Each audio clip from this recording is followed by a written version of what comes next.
Assalamualaikum warahmatullahi wabarakatuh.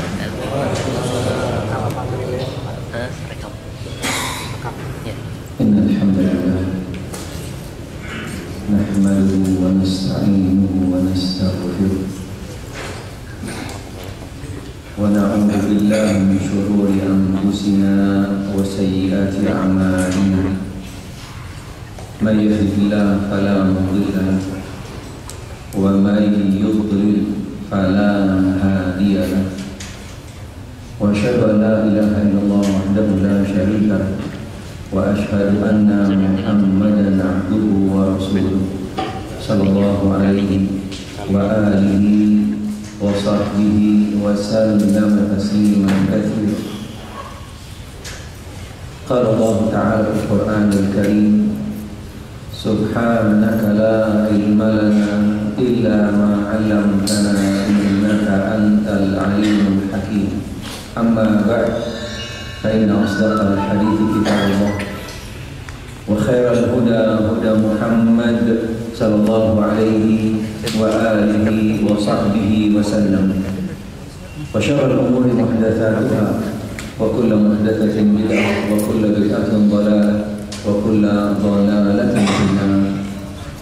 Ma'asyiral muslimin rahimakumullah, ikhwani fid din, a'azzani Allah wa iyyakum. Alhamdulillah wa syukurillah. Pada malam hari ini Allah Subhanahu wa taala dengan izinnya, takdirnya, hidayahnya dan taufik kepada kita semua sehingga kita bisa dipertemukan kembali, dikumpulkan kembali di taman surga Allah Subhanahu wa ta'ala, dikumpulkan di majelis semulia-mulianya majelis, yaitu majelis ilmu. Mudah-mudahan Allah Subhanahu wa ta'ala senantiasa melimpahkan kepada kita semua hidayah dan taufiknya, ilmu yang bermanfaat, serta kita selalu berada di jalan siratal mustaqim. Ikhwani fid din, azani Allah wa iyyakum. Alhamdulillah, sampai pada malam hari ini Allah Subhanahu wa taala sungguh sangat banyak menganugerahkan karunia-Nya, nikmat-Nya kepada kita semua, khususnya nikmat iman dan Islam, serta nikmat-nikmat yang lainnya yang tentunya kita tidak sanggup untuk menghitung-hitungnya. Dengan nikmat iman dan Islam yang Allah Ta'ala telah berikan kepada kita, mudah-mudahan kita bisa tetap konsisten, kita bisa istiqomah, kita bisa tetap berpegang teguh di dalam Islam dan iman sampai akhir hayat kita. Karena fitnah, kondisi, fenomena yang nampaknya sudah semakin dekat di depan kita, tantangan terhadap akidah keimanan kita akan semakin jelas dan semakin nyata. Karena tidak akan datang satu zaman kecuali zaman itu akan lebih jelek daripada sebelumnya. Fitnah tidak akan lebih ringan, tidak akan lebih sedikit dengan yang sebelumnya. Dipastikan akan semakin banyak dan semakin berat. Karena ini sudah menjadi catatan dan diterangkan di dalam riwayat-riwayat yang sahihah tentang fitnah yang ketika mendekati akhir zaman akan semakin besar dan semakin dahsyat. Apalagi kabar-kabar hari ini luar biasa, cukup memprihatinkan dan sekaligus mengkhawatirkan. Dan yang terakhir bisa jadi akan mengancam kita. Saya tidak akan buka untuk pertemuan kali ini. Insya Allah nanti pertemuan yang lain atau tentang kabar-kabar terakhir, bagaimana mereka musuh-musuh Islam, Yahudi dan Nasrani yang semakin berpelukan, yang semakin menguatkan barisan, menyatukan barisannya, dan juga semakin besar mengumpulkan finansialnya untuk menuju kepada satu sasaran, muslimin Indonesia. Dengan segala macam caranya mereka sudah nempuh. Karena kita umat Islam sendiri kadang-kadang tidak sedikit dari kita yang masih lengah, yang masih terbuai, atau kadang-kadang juga kita masih menganggap kondisi seperti aman-aman saja, biasa-biasa saja. Padahal di balik sana ada ancaman yang besar sekali yang akan mengancam daripada akidah kita, agama kita, khususnya yang sangat kita khawatirkan adalah anak-anak keturunan kita di masa yang akan datang.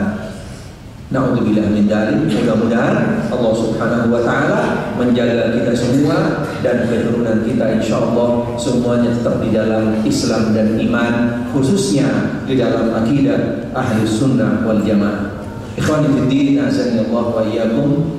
Insyaallah malam ini kami akan lanjutkan masih tetap di dalam pembahasan syarah kitab Riyadhus Shalihin. Di dalam bab masih di dalam bab sabar. Kita sampai kepada hadis an Anas radhiyallahu anhu. Qala Rasulullah sallallahu alaihi wa alihi wa sahbihi wa sallam, la yatamannayanna ahadukum al-maut li dhurrin asabahu fa in kana labudda fa'ilan falyaqul Allahumma ihyini ma kanatil hayatu khairan li wa tawaffani idza kanatil wafatu khairan li. Muttafaqun alaih. Hadis yang ke-40 di dalam bab atau di dalam kitab Riyadhus Shalihin, di dalam bab sabar. Al-Imam An-Nawawi rahimahullah membawakan hadis ini. Hadis ini sahih, diriwayatkan oleh Imam Al-Bukhari dan Imam Muslim. Beberapa kalimat-kalimat yang asing, yang gharib di dalam hadis ini. Yang pertama yaitu ad-dharr. Arti global di dalam hadis ini secara global artinya yaitu hadis yang diriwayatkan daripada Anas bin Malik. Beliau berkata, bersabda Rasulullah sallallahu alaihi wa alihi wasallam, janganlah kamu berharap, janganlah kamu sekalian atau salah satu di antara kamu sekalian bercita-cita untuk mati karena musibah, cobaan, karena gangguan apapun bentuknya yang menimpa kamu sekalian. Fa in kana, kalau memang kondisinya juga mengarah ke sana dan kamu mau tidak mau harus juga berdoalah seperti yang diajarkan oleh Nabi Shallallahu Alaihi Wasallam dengan mengembalikan doa tersebut kepada Allah Subhanahu Wa Taala. Allahumma ya Allah, hidupkanlah aku ketika hidupku adalah lebih baik bagiku, dan wafatkan aku kalau wafatnya atau wafatku lebih baik bagiku. Hadis ini sahih, riwayat Imam Al-Bukhari. Di dalam hadis ini ada beberapa panduan-panduan, tuntunan-tuntunan, bahkan ada satu kaidah yang mudah-mudahan nanti kita bisa pelajari bersama. Beberapa hikmah pelajaran yang ada di dalam hadis ini. Yang pertama, al-muallif menjelaskan hurmatu tamannil maut. Waqad warada an-nahyu sharihan min hadits Khabbab bin al-Akh radhiyallahu anhu inda Imam Al-Bukhari annahu uqtuwiya sab'an wa qala laula anna Rasulullah sallallahu alaihi wasallam nahana an nad'uwa bil maut la da'awt. Hikmah pelajaran yang pertama yang bisa kita ambil daripada hadis ini, dijadikan dasar pegangan dalil diharamkannya seseorang untuk minta mati dengan tanpa alasan, sekalipun juga ada alasannya, kecuali kriterianya diperbolehkan di dalam syariat. Hukum asalnya seseorang minta mati tidak boleh, karena jelas di dalam hadis yang lain diterangkan sebagaimana terjadi bagi salah seorang sahabat, yaitu namanya Khabbab bin al-Arth. Dia itu dengan sakit yang diderita, dia sampai dikei 7 kali. Di dalam salah satu riwayat diterangkan bahwasanya kei itu adalah puncak daripada pengobatan. Ketika langkah-langkah pengobatan awal sudah ditempuh, dari mulai yang sederhana, misalnya dengan yang namanya minum madu, kemudian haba sauda dan seterusnya, pada puncaknya di dalam salah satu riwayat diterangkan bahwasanya akhirul ilaj al-kai, akhir daripada yang namanya pengobatan asalnya sebelum dilarang oleh Nabi Shallallahu Alaihi Wasallam, yaitu dengan kain, itu dengan besi yang dipanaskan dan ditempelkan ke beberapa titik-titik tertentu yang ahlinya tentunya yang mengetahui, dan khususnya tempat-tempat yang dirasakan puncak sakit daripada seseorang, misalnya di kepala, misalnya di punggung dan seterusnya. Tetapi akhirnya kain ini pada akhirnya dilarang oleh Nabi Shallallahu Alaihi Wasallam karena pengobatan yang dengan menggunakan api dilarang. Termasuk juga ada salah seorang dokter dulu kami pernah diskusi bagaimana dengan khitan yang menggunakan cutter yang pakai laser. Sebenarnya bukan laser, sebenarnya kalau pakai laser hancur habis, nggak tersisa apa-apa, nggak jadi disunat.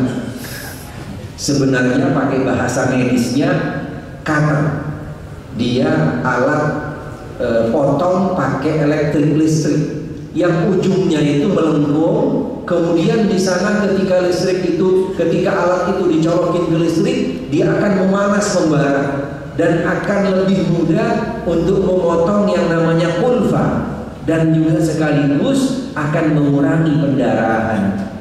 Ini pernah dibahas oleh salah seorang dokter tentang memotong atau hitam dengan menggunakan cutter listrik tadi. Sebagian menyatakan ini hampir sejenis dengan yang namanya kain. Hampir sejenis dengan yang namanya kain. Alhamdulillah sekarang ada alternatif lain, khitan, yang itu insya Allah lebih keluar daripada perdebatan khilaf, yaitu yang pakai klem. Yang pakai klem insya Allah itu mungkin lebih aman. Kemudian Khabbab bin al-Arth ketika dia diderita oleh penyakit yang macam-macam dan sangat berat, dia sampai pada waktu itu dikei 7 kali dan dia sudah tidak mampu lagi menahan sakitnya, menahan penyakit yang ada pada dirinya. Dia sampai mengatakan, seandainya minta mati itu tidak dilarang oleh Nabi Shallallahu Alaihi Wasallam, sungguh aku akan menyelamatkan keluar daripada deritaku ini, mohon mati kepada Allah Subhanahu Wa Taala. Tapi karena minta mati itu dilarang oleh Nabi Shallallahu Alaihi Wasallam. Ini poin yang pertama, dilarangnya seseorang minta mati. Beda lain dengan hukum yang diambil langkah seperti seseorang yang mungkin sudah dinyatakan oleh dokter, oleh medis, sudah tidak ada harapan lagi, atau mungkin karena ada ketergantungan dengan alat. Ini juga sebenarnya juga sudah dijelaskan oleh para ulama tentang beberapa poin-poin yang berkaitan dengan seseorang yang dia itu sudah komplikasi, hampir seluruh daripada organ-organ vitalnya tergantung dengan alat, tergantung dengan alat. Sebenarnya kondisinya, dan kami juga pernah mendengar dari salah seorang ustadz juga, dan dia termasuk senior dan paham masalah ini. Beliau mengambil langkah, sebenarnya takdir seseorang itu di tangan Allah Subhanahu wa Ta'ala. Hakikatnya seperti itu. Walaupun dia sudah tergantung dengan alat tadi, ketika memang sudah datang takdirnya, bisa saja mati. Yang kedua, ketika diangkat alat tadi itu, kalau bukan takdirnya juga belum mati. Jadi sebenarnya alasan tadi untuk dikaitkan kepada alat yang sebenarnya yang ada itu hanya sebatas deteksi medis. Sebatas deteksi medis. Kalau dilepas belum tentu mati kalau bukan ajalnya. Tapi ketika memang dia sudah mati, itulah ajalnya. Jadi bukan karena ketergantungan tadi sebenarnya, bukan karena ketergantungan. Jadi ketika langkah-langkah harus sampai diambil ke sana, paling tidak setelah dia musyawarah dan juga dapat rekomendasi dari dokter yang muslim, mudah-mudahan Allah Subhanahu wa Ta'ala berikan jalan yang terbaik bagi yang bersangkutan.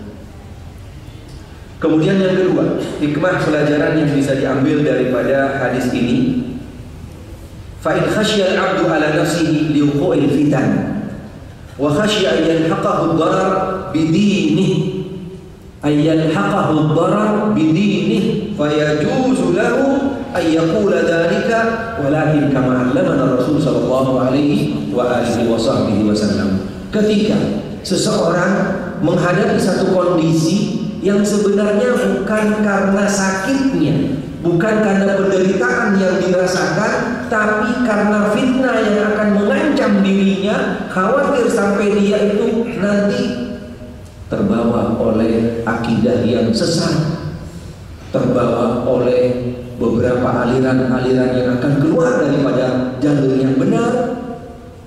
Di sana dinyatakan dibolehkan seseorang untuk berdoa, minta kepada Allah Subhanahu wa Ta'ala, bukan minta mati secara spesifik, tapi dengan doa yang diajarkan oleh Nabi Sallallahu Alaihi Wasallam, menyerahkan kepada Allah, Allahumma hyini in kanatil hayatu khairan li. Allahumma ya Allah, tetapkan aku, berikan kehidupan kalau hidupku lebih baik bagiku.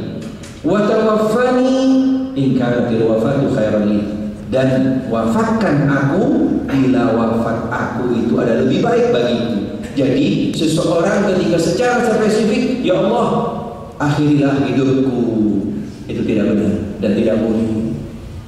Berarti dia kategorinya putus asa. Ini yang dilarang. Tapi ketika seseorang satu kondisi yang memang dia itu benar-benar sampai tersudut kepada satu titik yang harus minta berdoa kepada Allah, doanya pun juga doa yang diajarkan oleh Nabi Sallallahu Alaihi Wasallam, bukan doa yang ngikutin selera dia dan juga karena tekanan daripada jiwa dia, matikanlah aku, akhirilah hidupku, dan seterusnya, apalagi sampai dengan mengambil langkah bunuh diri. Sudah jelas dilarang. Jadi harus bisa membedakan kondisinya, harus bisa menempatkan secara jelas apa langkah yang harus diambil, kapan langkah tersebut diambil, harus jelas dan kembali kepada tuntunan yang diajarkan, dicontohkan oleh Rasulullah Sallallahu Alaihi Wasallam. Wala syakka anna hayatal mu'min khairun lahu, li'annahu idza mata qata'a 'amaluhu, kama kharaja Muslim min hadits Abi Hurairah radhiyallahu anhu. Walaupun sebenarnya bagaimanapun kondisi seseorang, seberat apapun yang Allah timpakan kepada seseorang, sebenarnya Allah sudah ukur orang itu pasti mampu dan bisa. Karena mustahil Allah akan membebankan satu cobaan, ujian, apapun saja kepada satu hamba di luar daripada kemampuan hamba itu sendiri. Mustahil, karena Allah lebih tahu terhadap hambanya. Dengan itu, ketika dia bisa menghadapi cobaan itu, kondisi apapun yang terjadi kepada dia, hayatul mu'min khairun lahu, sebenarnya hidupnya orang mukmin itu tetap lebih baik bagi dia. Kehidupan orang mukmin tetap lebih baik bagi dia, karena ketika sudah meninggal terputuslah seluruh amal-amalnya, sudah nggak bisa beramal lagi kecuali 3 amal yang masih mungkin akan tetap pahalanya mengalir kepada seorang mukmin tadi. Wala yatamanna ahadukum al-maut wala yad'u bihi min qabl ay ya'tihi innahu idza mata ahadukum inqata 'amaluhu wa innahu la yazidul mu'min umruhu illa khairan. Ketahuilah, jangan sekali-kali seseorang minta yang namanya kematian. Kenapa buru-buru? Entar juga datang malaikat. Nggak pakai diundang cepat, pasti akan datang, nggak perlu diragukan.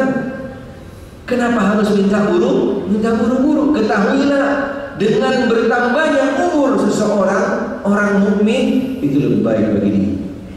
Karena pertambahan umur, karunia Allah Ta'ala berikan panjang umur bagi orang mukmin adalah satu anugerah yang besar sekali. Tentunya ketika orang mukmin itu bisa menghargai daripada waktu dan umurnya yang sebagai anugerah yang besar dari Allah Subhanahu wa Ta'ala. Satu ketika diriwayatkan daripada Imam Al-Hasan Al-Basri, beliau ketika dengan beberapa muridnya mengantarkan seseorang ke kuburan. Setelah dimakamkan semua dan beliau sudah mendoakan, kemudian beliau mengatakan, seandainya saudara kita ini yang sudah dimakamkan, dia diizinkan oleh Allah Ta'ala untuk hidup kembali ke dunia, apa kira-kira yang dilakukan? Salah seorang dari muridnya mengatakan, dia akan beramal dan akan meningkatkan amal solehnya. Apa katanya Imam Al-Hasan Al-Basri? Sudah habis waktunya, sebatas angan-angan, dan itu tidak mungkin akan terjadi. Ini peringatan buat kita sebelum kita diantarkan ke tempat ini. Bagaimana kita mengisi umur kita, waktu kita untuk bisa meningkatkan ketaatan dan amal soleh kepada Allah Subhanahu wa Ta'ala. Karena sudah sampai di sini, tidak ada satupun daripada hamba Allah yang bisa kembali lagi. Itulah nilai daripada umur seorang mukmin, sangat berharga ketika mereka bisa mengetahuinya dan tahu dengan kualitas harga daripada umur seseorang. Wala yadhunnu anna karahiyah tamanni al-maut ta'ni karahat liqa Allah azza wa jalla. Ada poin lain.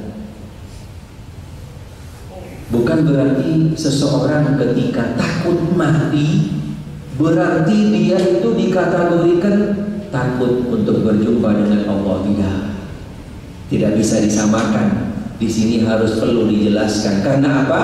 Karena Nabi Shallallahu Alaihi Wasallam bersabda, "Man ahabba liqa Allah, ahabba Allahu liqa'ah." Barang siapa yang cinta dan suka ingin berjumpa dengan Allah, Allah pun juga suka dengan dia. Allah akan sambut dia.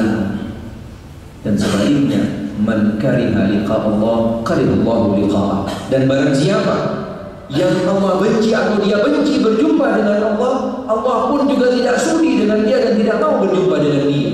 Seseorang yang takut mati atau menghindar dari mati bukan berarti dia itu tidak mau berjumpa dengan Allah.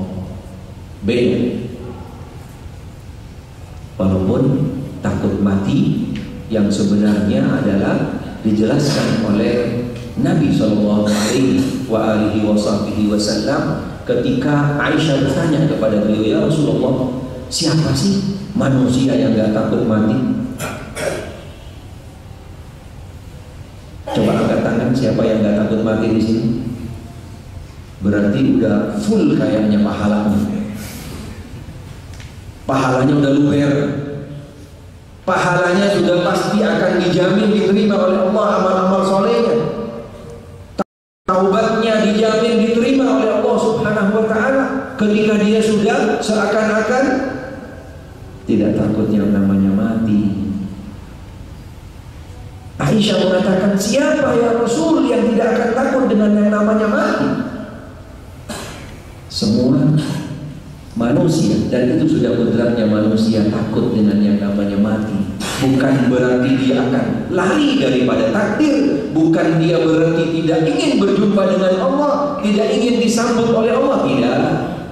Bukan seperti itu. Nabi SAW menjelaskan di dalam salah satu hadisnya, faqultu ya Nabi Allah, akariyatul maut fa kulluna nakrahul maut, katanya Aisyah radhiyallahu taala anha. Faqala laysa kadzalik, walakin al-mu'min idza busyira bi rahmatillah wa ridwanihi wa jannati ahabba liqa Allah. Tapi kalau orang mukmin, ketika dia itu disampaikan kabar gembira tentang rahmat Allah disiapkan bagi dia dan tempat di surga, mustahil dia akan takut mati. Mustahil dia akan takut mati. Dan sebaliknya, orang kafir karena sudah diancam tempatnya nanti di neraka akan jauh daripada rahmat Allah, dia pun juga akan takut yang namanya mati. Tapi kapan kabar gembira ini disampaikan kepada kita sehingga kita pengen buru-buru mati, pengen untuk segera meraih apa yang Allah sudah persiapkan bagi kita? Kapan ini janji dan di mana waktunya Allah Ta'ala bukakan kepada kita? Diterangkan di dalam hadis yang lain, indan nazak. Seseorang ketika di dalam proses yang namanya sakaratul maut, mungkin sebagian kita ada yang pernah hadir, kondisi yang dipastikan siapapun dari kita pasti akan merasakan yang namanya sakitnya, pedihnya, dahsyatnya, luar biasanya daripada sakaratul maut. Tetapi tidak ada satupun dari mereka yang meninggal menceritakan kepada kita tentang bagaimana rasa sakit yang mereka rasakan. Gak ada, gak pernah mereka kasih kabar. Kecuali Nabi SAW, beliau juga merasa kesakitan ketika sakaratul maut datang menjemputnya.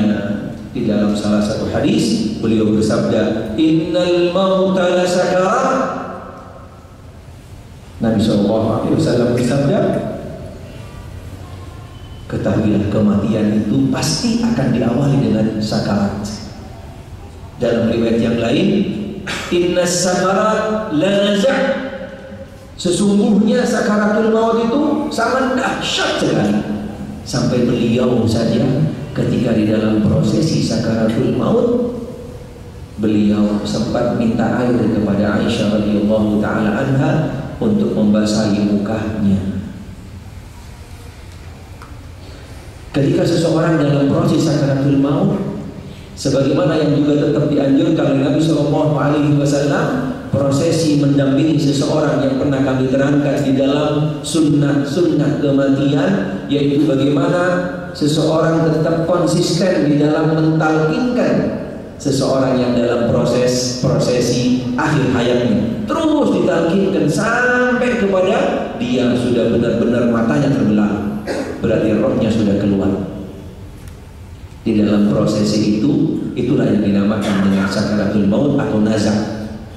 Seseorang ketika dalam prosesi sakaratul maut dan ketika roh sudah semakin mendekat di atas dada yang ditunjukkan dengan suara morok, Allah Ta'ala sudah mulai tampakkan kepada dia alam, bukan alam dunia lagi. Allah bukakan matanya, sudah menggunakan mata akhirat. Mata yang dibukakan, dia akan tahu di mana ditempatkan oleh Allah. Di sanalah seseorang yang akan semakin menggebu-gebu, semakin semangat untuk segera meninggal, untuk segera berjumpa dengan Allah Ta'ala. Dan ini Allah berikan kabar bagi orang mukmin, yaitu dengan rahmatnya dan surga yang dipersiapkan.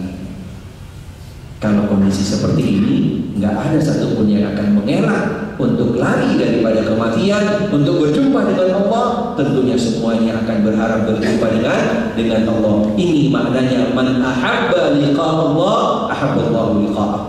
Tapi bagi orang kafir yang Allah juga bukakan matanya, Allah tampakkan kepada dia di mana tempatnya, dan Allah jauhkan daripada rahmat Allah, dia pun juga akan ketakutan. Mereka akan mati seperti seseorang yang dibanting-banting, seakan-akan dia akan lari daripada kematian itu. Tapi kalau orang mukmin, tidak sedikit dari mereka ada yang tersenyum, ada yang kadang-kadang mengeluarkan keringat seperti keringat jagung di atas pelipisnya. Itu termasuk beberapa tanda-tanda husnul khatimah, sebagaimana diriwayatkan oleh Imam Nasruddin Al-Albani dalam kitabnya. Ada 18 tanda-tanda husnul khatimah. Salah satunya tadi yaitu tersenyum dan keluar keringat seperti jagung di pelipisnya atau di dahinya. Ini makna daripada hadis yang tadi yang diterangkan oleh Aisyah radhiyallahu taala anha, ditanya oleh Aisyah radhiyallahu taala anha, dan Nabi yang menjelaskan hakikat seseorang takut mati bukan ketika di dunia, bukan ketika waktu nazar, tapi ketika di dunia.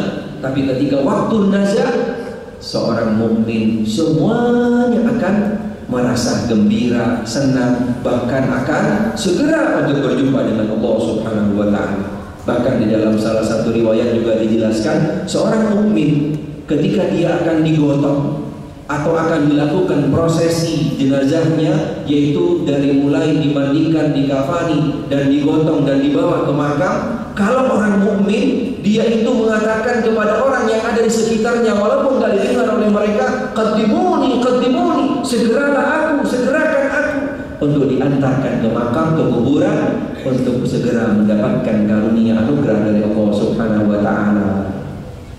Bagi orang mukmin, hadis sahih diterangkan, qaddimuni, qaddimuni, segeralah, percepatlah prosesku, karena karunia anugerah telah menungguku.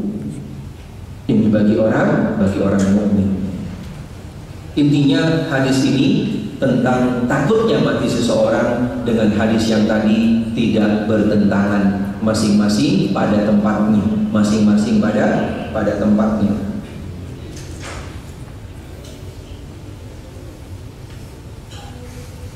Kemudian dijelaskan di sini, wa ma'na al-hadis anna al-karaha al-mu'tabarah allati takunu 'inda an-nazar fi halatin la tuqbal tawbatuhu wa la ghayruhu. Fa hinaidhin yubashshar kullu insan bima huwa sa'ir ilayhi wa ma 'adda lahu wa yukshaf lahu 'an dhalik fa ahlu as-sa'adah yuhibbuna al-maut wa liqa' Allah liyantaqilu ila ma 'adda lahum wa yuhibbu Allah liqa'ahum, dan seterusnya. Amma ma sahha 'an Nabi sallallahu alaihi wa alihi wa sahbihi wasallam al-muttafaq alaihi anna Rasulullah sallallahu alaihi wasallam qala fi marad mautih Allahumma rafiqil a'la.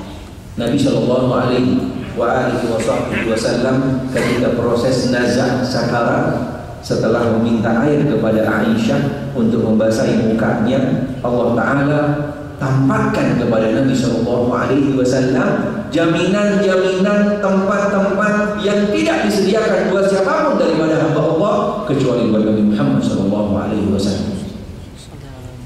Dan itu bukan hanya jaminan, dipastikan, karena Nabi sallallahu alaihi wasallam dan para anbiya wa rasul yang lainnya ketika akan wafat dikirimkan utusan untuk minta izin akan dimatikan.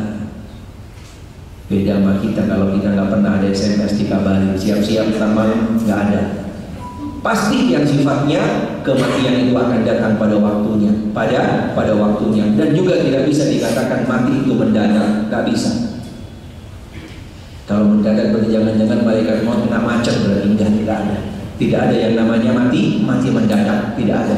Mati tepat pada waktunya sesuai yang sudah ditentukan dan ditakdirkan oleh Allah Subhanahu wa taala. Nabi sallallahu alaihi wasallam ketika setelah mengusap mukanya dengan air, kemudian Allah bukakan matanya, Allah persiapkan tempat-tempat yang istimewa, kemudian Nabi mengatakan, Allahumma ghfirli, Allahumma arhamni, walhiqni birrafiqil a'la. Allahumma ya Allah, ampunilah dosaku, berilah aku rahmat, dan segeralah aku berjumpa denganmu ya Allah. Segeralah aku bawa ke sisimu ya Allah. Ketika Nabi membaca ayat ini, membaca doa ini, spontan Nabi yang berada di pangkuan Aisyah meneteskan air mata. Ya Rasulullah, engkau saja masih berdoa minta ampun dan rahmat dari Allah. Bagaimana aku ketika nanti dipanggil oleh Allah Subhanahu wa ta'ala?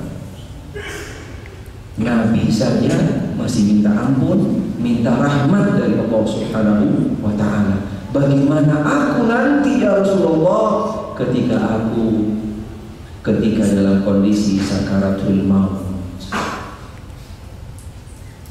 Nabi SAW ketika dibukakan oleh Allah, beliau minta untuk segera berjumpa dengan Allah Subhanahu wa ta'ala, dan beliau memilih untuk di samping Allah daripada bersama umatnya, daripada bersama umatnya. Ini diterangkan di dalam beberapa hadis. Di antaranya fi halatin nazar haitsu busyira bima adallahu lahu min jannatin wa na'im wa maqamin karim fa ahabballahu liqa'ah. Nabi SAW memilih untuk di samping Allah Subhanahu wa ta'ala daripada di samping umatnya. Anna Rasulullah khairun bainal baqa'i fi ummati wat ta'jil fakhtara rafiqil a'la. Kemudian Allah Ta'ala memberikan pilihan kepada Nabi SAW, ya Muhammad, kamu masih akan tetap bersama umatmu atau akan di sampingku? Tentunya Nabi milih bersama Allah Subhanahu wa ta'ala fi rafiqil a'la, di tempat yang mana tidak ada satupun daripada hamba Ta'ala yang setinggi daripada tempat Nabi sallallahu alaihi wasallam. Wa qila innahu khasun bir rasul. Kondisi ini di mana Nabi memilih untuk di sisi Allah Ta'ala, atau kondisi yang terjadi kepada Nabi ini hanya khusus buat Nabi Muhammad sallallahu alaihi wasallam. Ujubus sabri, ini poin yang lain. Hikmah pelajaran yang lain yang ada dalam hadis yang tadi. Ujubus sabri ala bala. Seseorang pada hakikatnya, dan ini karena pembahasan tentang masalah sabar, kembali kepada hukum asalnya.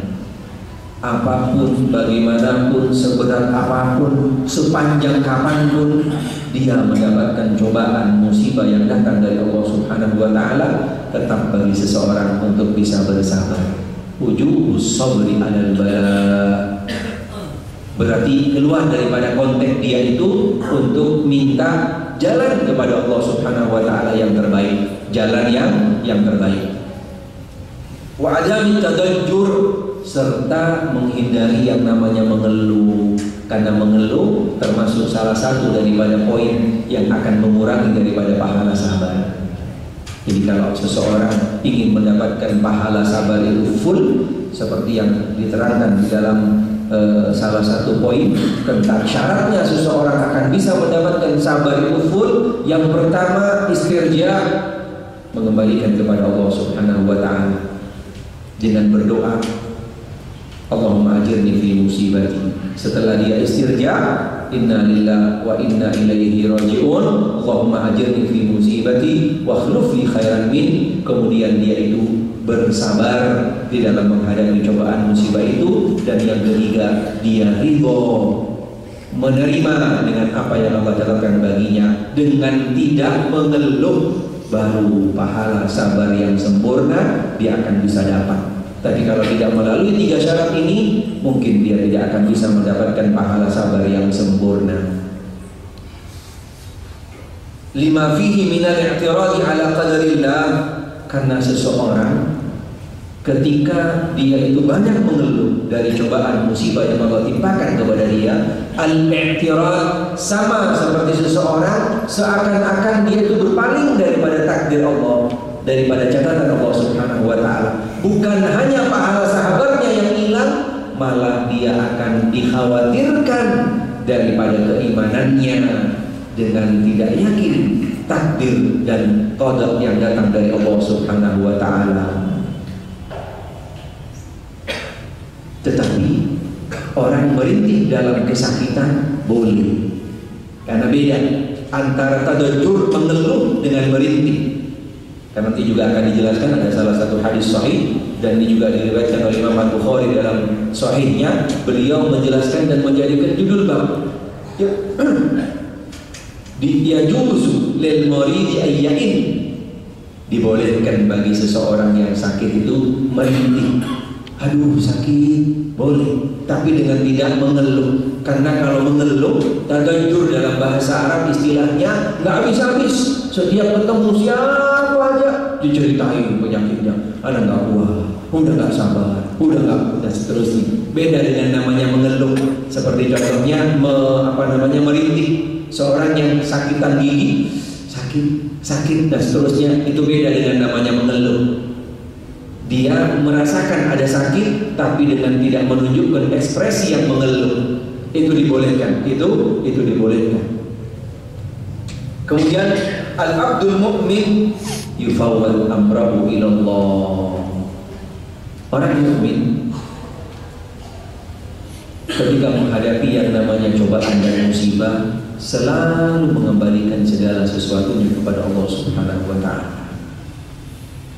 Apapun bentuknya yang namanya musibah, mau kecil, mau besar, sedang,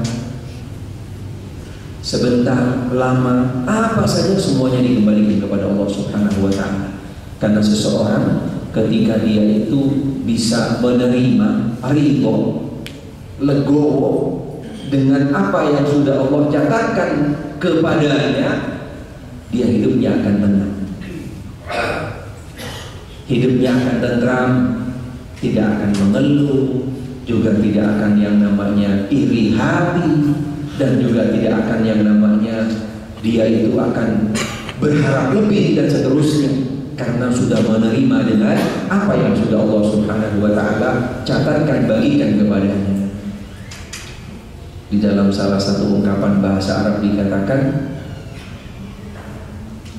ridha bil maqsud ishta muna'aman. Ridha bil maqsud ishta muna'aman. Kalau Anda itu ridha dengan apa yang sudah Allah bagikan kepada Anda, ishta muna'aman, seakan-akan Anda itu hidup dengan penuh nikmat.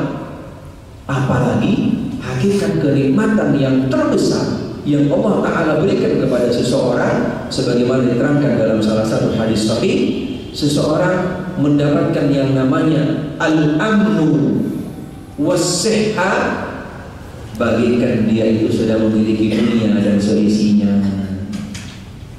Seseorang kalau sudah punya yang namanya kesehatan dan merasa aman, alhamdulillah, itu nikmat yang luar biasa. Walaupun kondisi sekarang keamanan sudah mulai sedikit mengkhawatirkan. Keamanan di mana-mana sudah sedikit mengkhawatirkan, karena dikatakan di dalam salah satu ungkapan bahasa Arab juga dikatakan al-amnu thuluthud dunya. Keamanan itu seperti sepertiga daripada isinya dunia. Kalau dari sepertiga ini sudah mulai habis, naudzubillah min dzalik, berarti kondisinya akan mengkhawatirkan, mencekam, kemana-mana takut, kemana-mana takut. Tapi agama Islam bagaimana tujuannya, targetnya, memberikan keamanan kepada setiap individu, memberikan keamanan bagi setiap keluarga, dan juga memberikan keamanan bagi seluruh masyarakat selama masyarakat itu kembali kepada tuntunan Islam itu sendiri. Karena ini sudah janji Allah dan Rasulnya, dan nanti akan diterangkan di dalam hadis yang setelahnya. Keamanan akan didapat bagi setiap individu muslim dan seterusnya ketika dia kembali kepada Islam yang seutuhnya, kembali kepada tuntunan Islam yang dibawa oleh Allah dan Rasulnya. Tapi ketika muslim itu baik individu dan yang seterusnya jauh daripada Islam, bukan keamanan yang akan didapat, malah mungkin akan dapat gangguan, dan juga mungkin lebih daripada itu, naudzubillah min dzalik. Karena kehidupan seorang mukmin tidak ada jalan kecuali semuanya menyerahkan kepada Allah Subhanahu wa ta'ala. Yufawwid amrahu ilallah. Apalagi ketika seorang muslim itu atau mukmin itu mendapatkan cobaan dan ujian yang datang dari Allah Subhanahu wa taala, tidak ada jalan kecuali dia mengembalikannya kepada Allah Subhanahu wa taala, karena dipastikan, diyakinkan cobaan dan ujian itu yang hanya bisa meringankan dan melepaskan seseorang dari ujian tersebut hanyalah Allah Subhanahu wa taala. Tinggal 1 menit.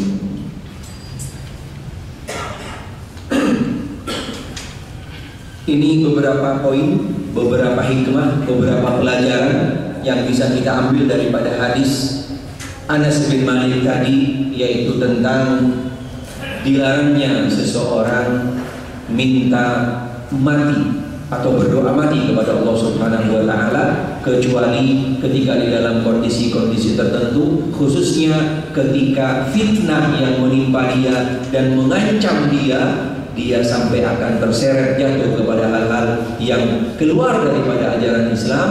Dia pun juga diizinkan, dibolehkan untuk berdoa, tetapi dengan doa yang dianjurkan oleh Nabi Shallallahu Alaihi Wasallam. Walaupun pada asalnya, pada dasarnya, tetap seseorang dituntut untuk bersabar, karena di balik kesabaran itu ada pahala yang besar, dan tidaklah seseorang ditimpakan musibah dan cobaan Allah Subhanahu wa taala tidak persiapkan hikmah di balik itu semua. Mudah-mudahan Allah Subhanahu wa taala menyelamatkan kita semua daripada yang namanya fitnah dan cobaan, dan kita ketika mendapatkannya kita bisa diberi kesabaran, tabah, dan kita bisa mengembalikannya kepada Allah Subhanahu wa taala. Setelah adzan nanti kita akan buka tanya jawab. Falitafadhal.